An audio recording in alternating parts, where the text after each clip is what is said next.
हवाओं के टकराने से पहाड़ों में सुराख नहीं हुआ करते। ये बताने की जरूरत नहीं कि ये संवाद किस लीजेंड का है। इस लीजेंड के ऐसे कई संवादों ने बड़े पर्दे में कई खलनायकों के छक्के छुड़ा दिए, मगर इसी शख्स के अक्खड़ मिजाज से अच्छों को पसीना आ जाता था। आज राजकुमार हमारे बीच नहीं है, मगर उनके धाकड़ संवादों ने उनको हमेशा के लिए अमर कर दिया। बड़े पर्दे पर 50 के दशक के दिलीप कुमार और अशोक कुमार से लेकर 90 के दशक के गोविंदा के साथ उन्होंने स्क्रीन शेयर की। अगर राजकुमार के फिल्मी सफर की बात की जाए तो उन्होंने हमेशा अपनी शर्तों और अपने स्टाइल से काम किया। हालांकि उनके फिल्मी सफर का इतिहास बेजोड़ है, मगर आज हम उनके फिल्मी सफर का नहीं बल्कि उनके फिल्मी सफर के दौरान उन किस्सों का जिक्र करेंगे, जिन किस्सों की वजह से बड़े बड़े स्टार भी उनके साथ काम करने से पहले 100 बार सोचा करते थे।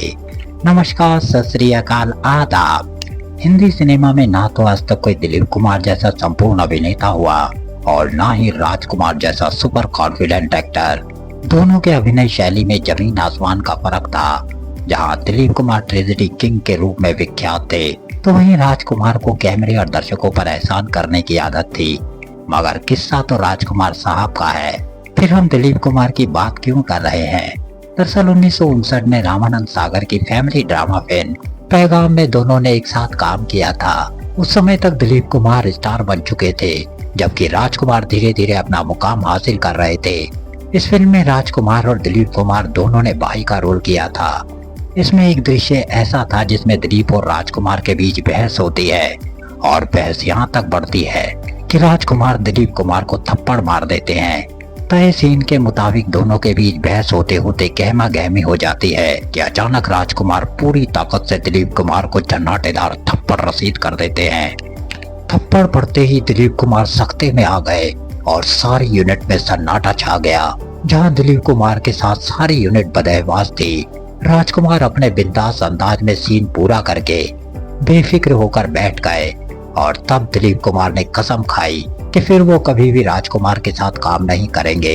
राजकुमार कोई भी बात अपने दिल में रखने के बजाय सामने बोल देने से परहेज नहीं करते थे, और इसीलिए एक बार उनका ही मैन धर्मेंद्र से भी विवाद हो गया।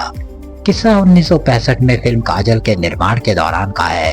राजकुमार ने जब धर्मेंद्र को देखा तो काजल के निर्माता राम महेश्वरी के पास जाकर बोले, तुम्हें इस फिल्म के लिए अभिनेता चाहिए था, ये पहलवान कहाँ से उठा के ले आए। ये सुनना था कि धर्मेंद्र काफी नाराज हो गए, मगर राजकुमार यही नहीं रुके और वो धर्मेंद्र को बंदर कहकर और ज्यादा मजाक उड़ाने लगे। आखिरकार गरम धर्म के सब्र का बांध टूट गया और वो राजकुमार के कॉलर पकड़ने को दौड़े। राजकुमार भी तैश में आ गए। किसी तरह यूनिट के मेंबर ने दोनों को अलग ले जाकर शांत किया, जिसके बाद राजकुमार तुरंत सेट को छोड़कर चले गए।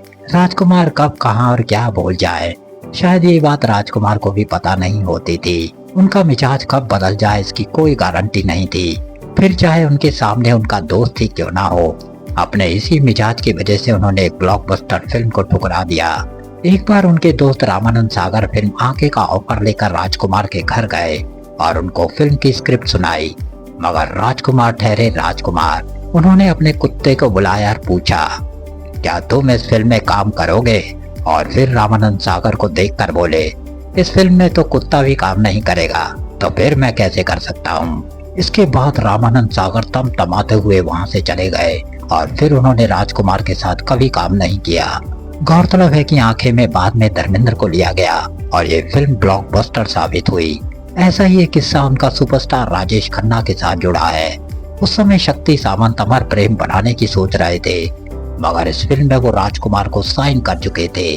जैसे ही राजेश खन्ना को खबर लगी कि शक्ति सामंत अमर प्रेम बना रहे हैं और उन्होंने राजकुमार को कास्ट कर लिया, तो वो तुरंत शक्ति सामंत के पास पहुंचे और अपनी फीस आधी करके वो फिल्म खुद करने की पेशकश करने लगे। आखिरकार शक्ति सामंत मान गए और उन्होंने राजकुमार को हटाकर राजेश खन्ना को कास्ट कर लिया। मगर ये बात जब राजकुमार को पता चली तो वो काफी नाराज हो गए। फिल्म अमर प्रेम का जब प्रीमियर रखा गया तो राजकुमार को भी बुलाया गया, मगर किसी को नहीं पता था कि राजकुमार क्या करने वाले हैं। प्रीमियर शुरू हुआ और जब महफिल शबाब में आ गई तो राजकुमार राजेश खन्ना की ओर मुखातिब होकर बोले, हमारे टुकड़े खाकर तो गली का कुत्ता भी बुलडॉग बन जाता है। राजेश खन्ना भी हमारी छोड़ी फिल्म करके सुपरस्टार बन जाएगा। राजकुमार ने एक बार एक फिल्मी इवेंट में शिरकत की। 70 के दशक के इस मेगा इवेंट में बड़े बड़े चेहरों के साथ जीनत अमान भी आ रखी थी। उस समय उनकी फिल्म हरे रामा हरे कृष्णा सुपरहिट गई थी और दम मारो दम गाने में तो वो बॉलीवुड सनसनी बन चुकी थी। इस इवेंट में जैसे ही राजकुमार की एंट्री हुई तो इवेंट का माहौल ही बदल गया। जब जीनत की नजर राजकुमार पर गई तो वो खुद उनसे मिलने के लिए उनके पास गई, मगर राजकुमार जीनत अमान को एक बार की गौर से देखने लगे और फिर बोले, आप देखने में खूबसूरत हो, फिल्मों में ट्राई क्यों नहीं करते। राजकुमार के शब्द सुनकर जीनत को अचंभा लगा। उनको लगा था कि राजकुमार उनकी फिल्म हरे रामा के बारे में कुछ कहेंगे। ऐसे में जीनत ने वहां से खिसक जाना ही बेहतर समझा। एक और किस्सा 1990 में फिल्म जंगबाज के दौरान का है। एक दिन गोविंदा काफी अच्छी कलरफुल शर्ट पहने हुए आए थे। राजकुमार ने गोविंदा को देखा तो कमीज की तारीफ कर दी। इस पर गोविंदा ने तुरंत अपनी शर्ट को उतारा और राजकुमार को गिफ्ट कर दिया। यहाँ तक तो सब ठीक था, मगर अगले दिन राजकुमार उसी शर्ट का रुमाल बनाकर अपने साथ ले आए और उससे अपनी नाक को पोंछते हुए नजर आए। गोविंदा ने दृश्य देखा तो उन्हें बड़ा अजीब लगा, मगर वो क्या कर सकते थे। तो राजकुमार साहब की कारस्तानियों का ये वीडियो आपको कैसा लगा, कमेंट बॉक्स में जरूर बताएं। वीडियो को लाइक और शेयर करना बिल्कुल ना भूले और प्लीज चैनल को सब्सक्राइब कर दें। अगले वीडियो में फिर से मुलाकात होगी। धन्यवाद।